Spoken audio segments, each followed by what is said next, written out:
నమస్కారం సుధీర్ సార్. నమస్కారం. సార్ ఆ ప్రిపరేషన్‌లో ఒక స్టూడెంట్ తన మెంటల్ స్టామినాని ఎలా బిల్డ్ చేయాలి సార్ అసలు? మనకి ఏదైనా పని మొదలు పెట్టామనుకోండి, దాని గురించి పూర్తిగా అవగాహన ఉంటే, ఎండ్ టు ఎండ్ ఇన్ఫర్మేషన్ గనక మనకు తెలిస్తే, మనకి కాన్ఫిడెన్స్ వస్తది. మెంటల్ స్టామినా అన్నారు మీరు.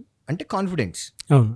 కాన్ఫిడెన్స్ అనేది ఎప్పుడొస్తది అనంటే, ఎగ్జామినేషన్‌లో వీరు ఏ ఎగ్జామ్ రాస్తున్నారు, అందులో ఎలాంటి క్వెషన్స్ అడుగుతారు, ఎన్ని సబ్జెక్టులున్నాయి, ప్రతి సబ్జెక్ట్ మీద వాళ్ళకి పూర్తిగా నాలెడ్జ్ ఉన్నట్లయితే గనక ఆబ్వియస్‌గా కాన్ఫిడెన్స్ ఉంటుంది, మెంటల్ స్టామినా ఉంటుంది.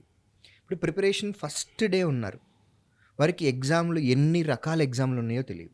జస్ట్ ఓవరాల్‌గా ఒక 3, 4 నోటిఫికేషన్‌లు తెలుస్తాయి. ప్రిలిమ్స్, మెయిన్స్ ఉన్నాయని అనుకుంటాం.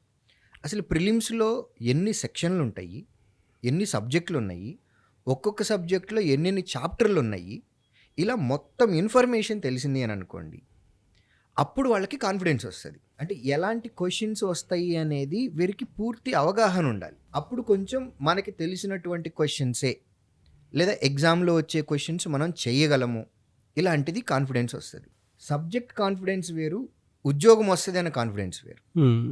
ఉద్యోగం వచ్చేది అనే కాన్ఫిడెన్స్ ఎప్పుడొస్తది అనంటే, మనకి ఇచ్చినటువంటి క్వెషన్స్‌లో, ఇచ్చినటువంటి టైంలో, అండర్‌లైన్ దిస్ పాయింట్, మనకున్నటువంటి టైమ్ ఫ్రేమ్‌లో ఎక్కువ క్వెషన్స్‌ని గనక మనం ఆన్సర్ చేయగలుగుతుంటే, నాకు గ్యారంటీగా ఉద్యోగం వస్తదని కాన్ఫిడెన్స్ వస్తది. సో, ఫస్ట్ స్టూడెంట్ చేయాల్సింది, వారికి ఎన్ని అవకాశాలున్నాయి, నోటిఫికేషన్. ఆ నోటిఫికేషన్‌లో వీరు నేర్చుకోవాల్సిన సబ్జెక్టులేంటి?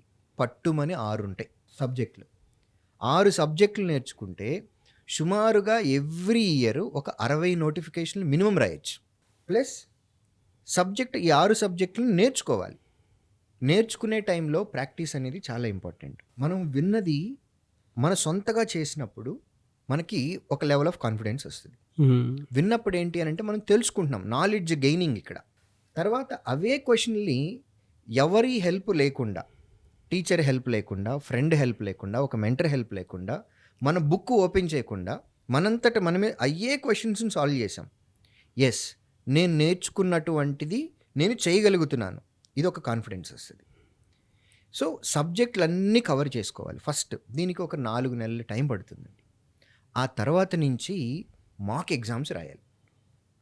మాక్ ఎగ్జామ్స్ రాసినప్పుడు లెట్స్ సే ఒక 100 క్వెషన్‌లున్నాయి. ఫస్ట్ అటెంప్ట్‌లో, ఫస్ట్ ఎగ్జామ్‌లో మనకి 40-50 మార్కులే రావచ్చేమో. బట్ కాన్ఫిడెంట్‌గా ఉండాలి పిల్లలు.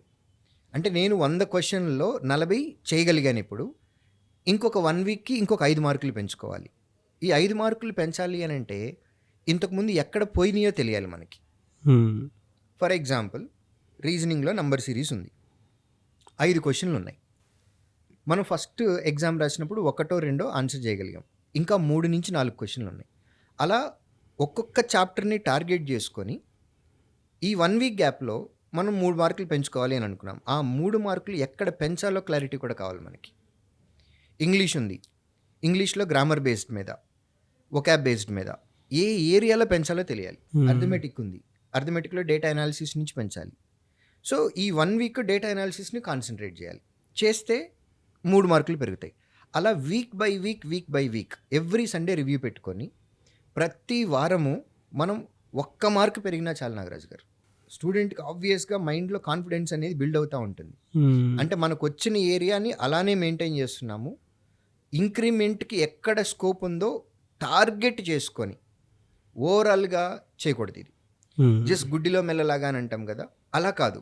టార్గెట్ పెట్టుకోవాలి. ఏ చాప్టర్ నుంచి మనము మార్కుల్ని పెంచుకోవచ్చు. ఆ చాప్టర్ టార్గెట్ చేయటము. ఒక రోజో, 2 రోజులో, 3 రోజులో అవసరమైతే 1 వీక్ అయినా పర్వాలేదు. ఇప్పుడు డేటా అనాలిసిస్ అన్నాను. అది 1 డేలో వచ్చేది కాదు. 1 వీక్ పడతది. 2 వీక్స్ కూడా పడతది. ఏదైనా ఒక చాప్టర్ తీసుకుందాం. సింపుల్ ఇంట్రెస్ట్ అనే చాప్టర్ తీసుకుందాం. 1 డే చాలు దానికి. సో, చాప్టర్‌ని టార్గెట్‌గా పెట్టుకొని, అదే చాప్టర్ నుంచి ఒక 100 క్వెషన్‌లు చేసాం. కాన్ఫిడెన్స్ వస్తది. హ్మ్. అయినా రాలేదు. ఇంకొక 50 ఎక్స్‌ట్రా చేద్దాం. 150. కాన్ఫిడెన్స్ వచ్చేంత వరకు. నేను స్టూడెంట్‌కి, యాస్పిరెంట్‌కి చెప్పేది ఒకే ఒక్కటి. మీరేదైనా పని మొదలుపెడితే, అది ఎప్పటి వరకు చేయాలి? ఆ టైం మీకు తెలియాలి. హ్మ్. సో, జనరల్‌గా ఏమనుకుంటాము అనంటే, ఒక టీచర్ దగ్గరకో, ఒక మెంటర్ దగ్గరకో వెళ్ళి, నేను ఎన్ని రోజులు కష్టపడాలి అని అంటాం.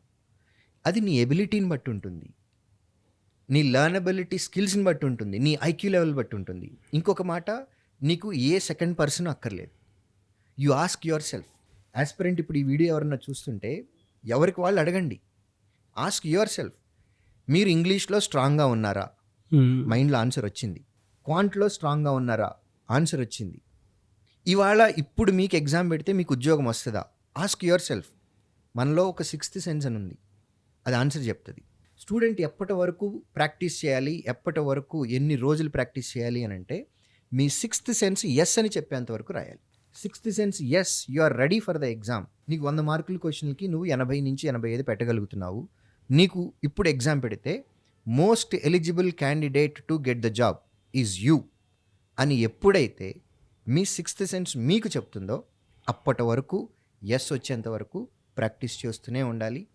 సబ్జెక్ట్లో టాపిక్ వైజ్గా కాన్సన్ట్రేట్ చేసుకుంటూ మనం వెళ్ళినట్లయితే కనుక 6 మంత్స్ టైంకో 8 మంత్స్ టైంకో ఎబిలిటీని బట్టి 10 మంత్స్ టైం తర్వాతనో ఇదే క్వశ్చన్ కనుక మనం అడిగినట్లయితే ఏ సబ్జెక్టులు ఉన్నాయో మనకు తెలుసు, ఏ సబ్జెక్టులో ఎన్ని చాప్టర్లు ఉన్నాయో తెలుసు, ఎలాంటి క్వశ్చన్స్ వస్తున్నాయో తెలుసు, ఆ క్వశ్చన్లు మనం ఎన్ని చేయగలుగుతున్నామో తెలుసు. ఎన్ని చేయగలుగుతున్నామో తెలుస్తుంది, ఏ చాప్టర్ల నుంచి మనం చేయలేకపోతున్నామో కూడా తెలుస్తుంది. ఫర్ ఎగ్జాంపుల్ ఒక 20 చాప్టర్లు ఉన్నాయి, 18 చాప్టర్ల నుంచి మీరు చేయగలుగుతున్నారు, నో ప్రాబ్లం. ఆ 18 పోకుండా చూడండి. కుదిరితే మిగిలిన 2 చాప్టర్ల నుంచి మార్క్ తీసుకురావడానికి ట్రై చేయండి. బట్ 18లో మాత్రం ఒకటి పోకూడదు. ప్రతి మనిషికి వీక్ పాయింట్ ఉంటుంది. ఫస్ట్ ర్యాంకర్కి కూడా వీక్ పాయింట్ ఉంటుంది. 100 out of 100 వస్తేనే ఉద్యోగం వచ్చినట్టు కాదు. ఉన్న వాళ్ళల్లో బెస్ట్ మనం ఉన్నట్లయితే మనకు ఉద్యోగం వస్తుంది. కాబట్టి 90% to 95% ప్రతి సబ్జెక్ట్లో మనము చాప్టర్ వైజ్గా తీసుకొని 90 to 95% చాప్టర్స్ని మనం స్ట్రాంగ్గా ఉండాలి. ఆ స్ట్రాంగ్ ఏరియా నుంచి ఒక్క మార్క్ కూడా పడకూడదు. ఇలా కనుక చేసినట్లయితే ఇన్ని మంత్స్ ప్రాక్టీస్ ఉండి నంబర్ ఆఫ్ మార్క్ ఎగ్జామ్స్ రాసి సబ్జెక్ట్ కనుక మనలో ఉన్నట్లయితే ఆబ్వియస్గా కాన్ఫిడెన్స్ అనేది బిల్డ్ అయిపోయి ఉంటుంది. ఎవ్వరికీ సెకండ్ పర్సన్ అక్కర్లేదండి. మీ సిక్స్త్ సెన్స్ ఏది చెప్తుందో అది కరెక్ట్. అది మీకు నువ్వు రెడీ అవ్వలేదు ఇంకా ఎగ్జామ్కి అని అంటే ఎస్ నువ్వు రెడీ అవ్వనట్టే. ఎస్ నువ్వు రెడీ అయ్యావు, నీ ప్రిపరేషన్ చాలా బాగుంది, నువ్వు చాలా ఎక్కువ ప్రాక్టీస్ చేసావు, నీకు ఇప్పుడు ఉద్యోగం వస్తుంది అని అంటే నీకు ఉద్యోగం వచ్చేస్తుంది.